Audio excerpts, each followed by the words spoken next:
Ал Қанат болса, алыста болса да Асылды ойлап, оның басына түскен жағдайларға тағы да қайғыра бастады. 4 жыл ішінде оның жүрегінен Асылдың бейнесі өшпей, онымен болған естеліктер оны мазалап жүрді.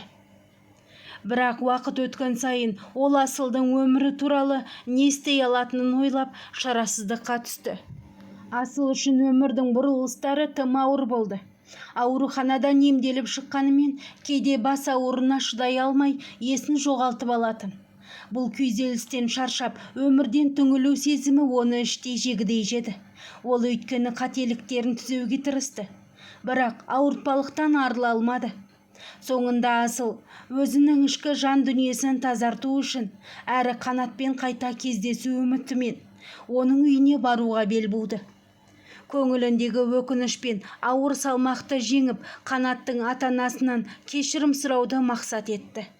Қанаттың үйіне жеткенде ол тізерлеп отырып көз жасын тыя алмай, Қанаттың әке-шешесінен кешірім сұрады. Оның осы сөздері кезіндегі шынайы өкініш пен жан күйзелісі барлығын тебірентті. Қанаттың ата-анасы оның жағдайын бұған дейін де естіп, жүректерінде оған деген реніші азайған болатын. Сол кезде Қанаттың әжесі әрдайым жүрегінде мейірім сақтаған дана кісі.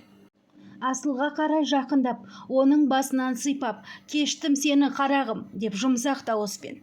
«Ақ батамды бердім, жолың ашық болсын қарағым» деп шын көңілмен батасын берді. Асылдың жүрегі сәл болса да жеңілдегендей болды. Ол әженің сөздерін естігенде жан дүниесіндегі ауыр салмақтың бір бөлігі түскендей күй кешті. Бірақ оның көзі бір адамды, Қанатты іздеді.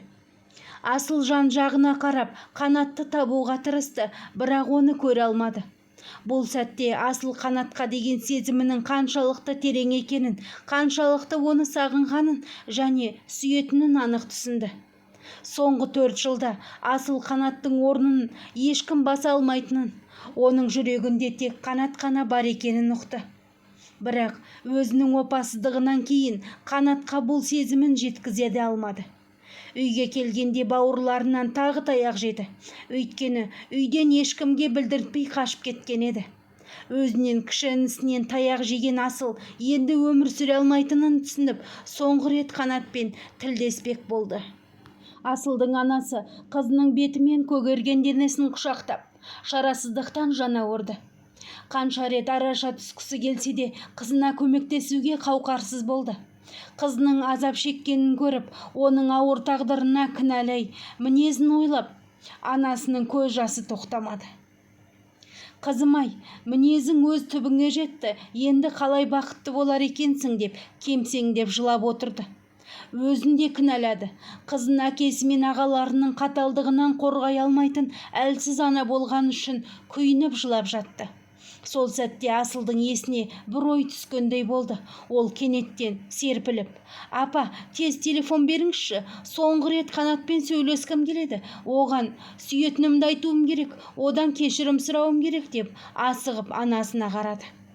Бұл сөздерді естіген анасы шошып кетті. Асылдың соңғы рет дегені қатты алаңдатты. Жүрегі дүрсілдеп, бір сұмдықты сезгендей. «Қызым, соңғы рет дегенді қалай түсінемін? Жай айттың ғой, деп анасы сұрағанын қайталап, қобалжып қызына қарады. «Я, апа, жай сөз, тезірек телефонды беріңізші, Қанатпен сөйлесіп алайын» деді Асыл, анасын сабырға шақырғандай, бірақ ішінде алай-дүлей күйде. Анасы сеніңкіремесе де қызына телефонды беруге асықты, өйткені бұл кезде үйдегілер жұмыста еді. Ал олар кеткен кезде ғана Асылға телефонын қолдануға мүмкіндік болды. Әйтпесе ағалары мен әкесі оның телефон ұстауға тыйым салған еді. Асыл телефонды қолына алып, Қанаттың нөмірін тере бастады. Оның жан дүниесіне не болып жатқанын тек өзі ғана сезді. Қанатпен сөйлесу оның жүрегіндегі бар ауырлықты жеңілдетіп, оның ойындағы соңғы үміт болды. Асылдың жүрегі дүрсілдеп қобалжып тұрды. Телефонды бірнеше рет терсе де Қанат жауап бермей қойды. Ол сабырын жоғалтып, үміті үзіле бастағандай сезінді. «Тезірек көтерші, тез алшы телефонды» деп қайталап, телефонға телміріп, қарап дірілдеген қолымен оны қысып, ұстап отырды. Біраз уақыт өткен соң телефонда әлі үнсіз қалды. Асылдың көз жасыға толып жүрегінде ауыр күйзеліс пайда болды. Ол Қанатты қайтара алмайтынын, оның өзіне деген сезімдері өшіп, жек көретінін ойлады.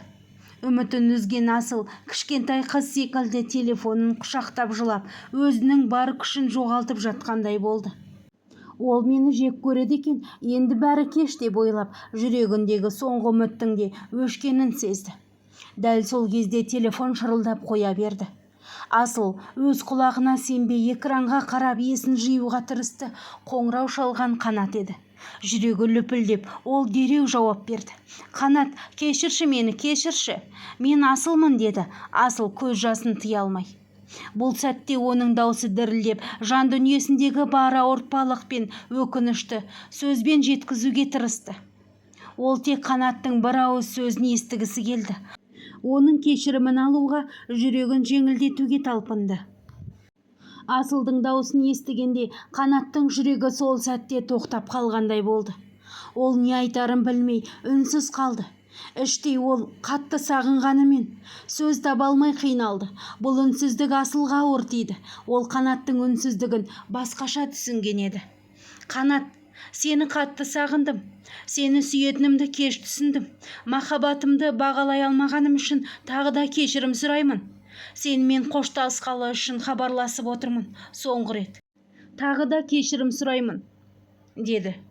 Бірақ ащы өксігі сөзін үзуге мәжбүр етті.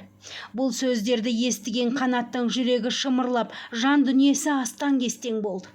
Ол енді шыдамай, жиналған сезімдері жарылып шығып, өзін ұстай алмады.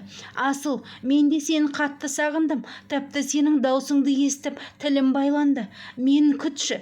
Мен сені алып кетемін. Енді ешкімді тыңдамаймын. Сенсіз өмір сүргім келмейді», деп. Ол да телефонның ар жағында көз жасына ерік берді.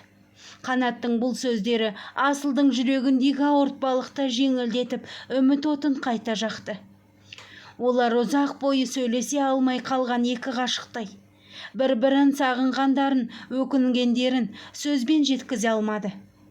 Бірақ сол үнсіздіктің өзі көп нәрсені білдірді. Енді екеуі де бір-бірін жоғалтқысы келмейтінін анық түсінді. Сол түні Асыл өмірдегі ең бақытты адам болып оянды. Қанаттың бір ғана жылы сөзі оның жүрегіне үміт отын жақты.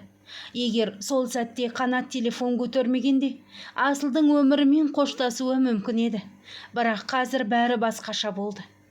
Келесі күні демалыс болғандықтан Асыл таңғы уақытта есік алдына келген көлік дыбысын естіді.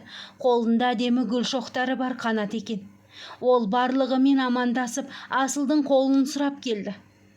Асылдың әкесі Қанатты бала кезден танитын. Әрі оның ақ көңіл мінезін қатты ұнататын. Қанат есіктен кіре сала, «Қазанға ет салыңдар», деп құрметпен қарады. Асыл Қанатқа ауылда тұруды өтінді. Қанат қалада бөлек тұруды қалап еді, бірақ Асыл үлкендерді сыйлап, ауылда өмір сүруді таңдады. Ол үй шаруасына кірісіп, білмеген нәрселерін тез үйреніп алды. Айландырған бір жыл ішінде Асыл үлгілі келін атанып, туыстары оның үстіне таңданыс білдірді. Үй ішіне де оны қызындай көріп, бақытты өмір сүріп жатты. Асылдың денсаулығы да жақсарды, ауруы мүлдем кетті. Алайда соңғы кезде оның бас айналып, құлап қалған кездері болды. Бұл жағдай бастапқыда қорқынышты көрінді, бірақ кейін белгілі болғандай, ол жүктіліктен екен. Қазір Асыл мен Қанат алғашқы бөпелерін күтіп жүр. Олардың өмірі бұрынғыдан да жарқын бола түсті.